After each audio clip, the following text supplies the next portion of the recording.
I'm in salad and I saw Pleasantville. It's directed by Gary Ross, and if you haven't seen this movie, I will spoil it for you. The movie starts, we're following David and Jennifer. They're siblings. They're pretty much exactly opposites. First of all, David is very obsessed with Pleasantville, a show taking place in the 50s, black and white. I'm like, this is clearly an escape for him because he doesn't get along with his sister and his family is having family issues. Like his mother is like super mad at his father. His baby mama, is it the baby that's the father? Is it the baby that has the baby mama? Or is it, I don't know anything about families because I've never had one. So honestly, having a nice little look on what's happening with this broken family is very nice. Uh-oh, they both got plans, David and Jennifer, which first of all, Jennifer, I don't think that guy really likes you, the guy you invited to hang out. He definitely doesn't like you whatsoever. He's just kind of like, yeah, I might be able to sleep with this chick because Jennifer, a lot of people know that you're sleeping around, it seems, in this school. By the way, I'm not a big fan of school. Luckily, I got the heck out of school as early as I could, but it's kind of sad that we have David as just kind of like, he seems like a loner kid, and he seems isolated from the world, and he's just trying to remember all these facts and figures about Pleasantville, and there's this marathon about to happen where you can win $1,000, and I'm like, first of all, I bet they're making a ton of money off of how many people are watching Pleasantville marathons so they can afford to give the 1K, but I'm not about that. I just like how there is a marathon for this really old-timey show. I know there's like MeTV or something, which is what this Pleasantville has a TV time, which is essentially MeTV that like plays like old runs and such. So I'm glad that this universe has something like that.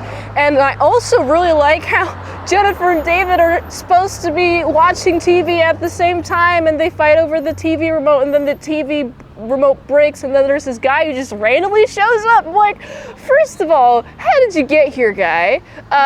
Dude, well, do you have some sort of weird magic that I don't know about? Let's ignore that guy. Let's just take his remote.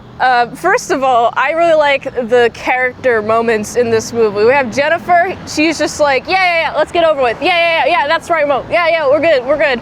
And we have David, who is really hesitant, and you can see it in like the acting and the camera angle. He's like weird. This is weird. This isn't a TV remote. But because of like how the different types of people that they are, they both accept the TV remote, and then they fight over that remote, and then Jennifer clicks a button and they get transported into Pleasantville. And I'm like, okay, this should be some sort of pleasant experience because I'm super hyped about how Jennifer is going to react to these like really 50s, really trad values in this show. I know that David already knows everything that's about to happen, but like when it comes to interacting with the characters, Jennifer is going more of like, yeah, this is the 90s and it's like 40 years later, so she's using like slang that they don't use. And also David is being super meta, like, oh hey, actually, I met you, guy. I know you. You're supposed to be cool. You're supposed to do these certain events, and then that's how the episode goes. And both of them are kind of like, hey, maybe let's interact with the world a little bit. I honestly hope that they do decide to change up their interactions while watching this movie. Like, I'm watching this movie, like, please stop interacting with the world. Please stop it. David's saying that. Jennifer's like, well, maybe a little change is necessary. And I'm like, okay. I'm intrigued to see how the change is good or bad. I'm interested in that. Jennifer seems to be spreading color, Technicolor specifically. Very interesting thing that happens with the entire rest of the town. Starts with who Jennifer is making out with.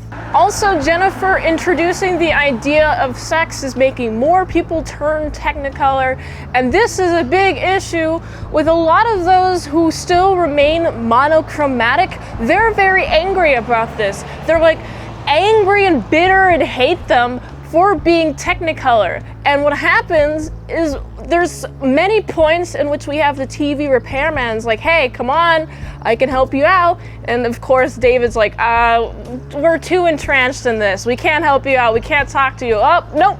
All right, nope, no communication, right?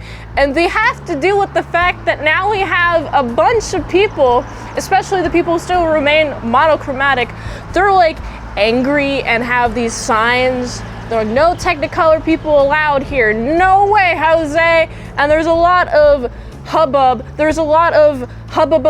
Hey, don't be there. You're not allowed to be here because you're Technicolor, and that's no good.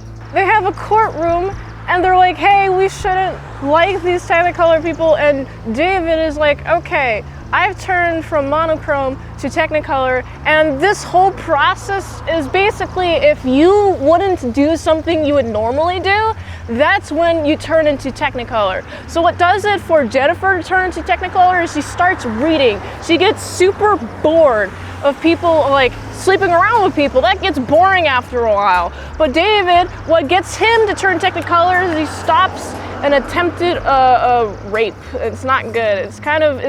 I didn't like that now we have violent things that happen in Pleasantville. This instance, the entire purpose of Pleasantville, the entire purpose of Pleasantville existing is for it to be an escape into old-timey past when things were much better, which by the way never existed ever. We're actually in the best time of our years right now because we have electricity. We don't have a bunch of wolves trying to fight us. This is in the medieval times. We don't have the bubonic black plague. We have vaccines against that. So anyway, I think that Pleasantville should be treated as an escape, and it shouldn't be meddled with. And I do agree with the TV repairman when he's like, hey, this is my thing. But also I do agree with David's like trying to do change. It's like, hey, change is good actually. Hey, court guy. I mentioned the court guy before. Hey, court guy, the judge, he's like super angry. Like, hey, I would never yell. I have to do good science. I have to do good judgeadorial things, you know? Is doing judgeadorial things pretty much like social science? I wouldn't know anything about social sciences because I'm autistic and that isn't really my thing. I've not really cared about socializing that much up until being an adult. I'm being an adult now and I have to learn how to socialize with people. But this movie is like, hey, you gotta like accept change, which is definitely hard for me because I like to keep things the same a lot. And so when things come to change, I'm like, okay, I like the lesson of this movie. I must accept change. I must like be more of a fuller person of myself. And I do like how we have David and Jennifer at the very end. They're like, okay, we're content with ourselves. We have become a fuller person. David goes off to the real world, which makes sense, but I don't understand why Jennifer stays in the world that she created. All them books is because of David's knowledge. David telling stories is the reason why we have all this library. And so we have an entire library filled with books now. Does David know a ton of stuff? So that's one thing that I kind of have issue with this movie. Why did Jennifer stay? If she wants to learn more, you can learn more in the real world.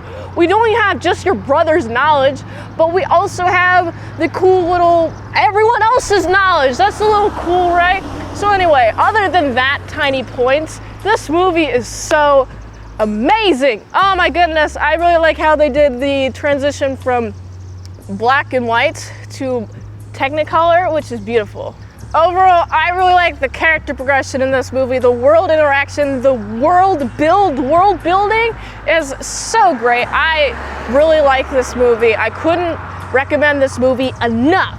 I guess I'm stuck in black and white for a while. Well, anyway, other than what I've said about this movie, I just really like it a lot. I feel like I don't know if I can properly explain how much I really like this movie. I think you must watch this movie for you to understand why I like it so much. So I gotta give this movie like a solid 7.9 out of 10. If you like this review, watch another one. YouTube really likes that. You can also like, comment, subscribe, share this video with everyone you know. If you want to support the channel, go to patreon.com/ASEPresents. You can request a movie review for $20 a month. Patreon.com/ASEPresents. And you'd like to help support the daily grindiness of all these daily movie reviews, then go to this link tree to find the way you can help support the daily grindiness of all these daily movie reviews. So go here, and until next time, I've been Salad. I'll see you later, my Salad croutons, big bits.